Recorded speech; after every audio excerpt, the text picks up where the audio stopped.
Noong 2014, si Andrew Bynum ay center para sa Cleveland Cavaliers at mataas ang inaasahan ng lahat. Isa siyang 7-footer na nanalo na ng mga kampeonato sa Lakers at naging all-star.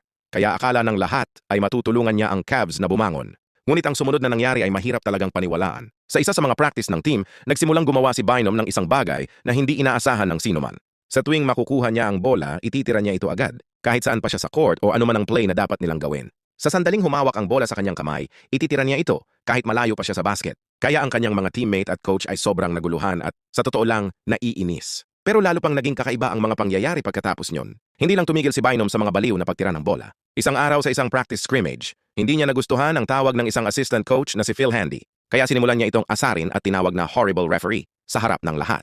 Sa puntong ito, malinaw na hindi na niya sinusubukang itago ang kanyang ugali. Inamin din ni Bynum kalaunan na sinadya niya ang lahat dahil ayaw na niyang magbasketball. Ngunit ang naging resulta ng kanyang mga ginawa ay mas matindi pa. Hindi na ito kinaya pa ng Cavaliers. Sinuspinde nila si Bynum dahil sa conduct detrimental to the team at naghanap agad ng paraan para maalis siya. At makalipas ang ilang araw na trade siya sa Chicago na nag-release din sa kanya sa parehong araw para maiwasang bayaran ang kanyang malaking kontrata. Kaya kinuha si Bynum ng Indiana Pacers. Ngunit dahil sa mga injury at sa kanyang ugali, 2 laro lang ang nilaro niya sa NBA bago tuluyang natapos ang kanyang career.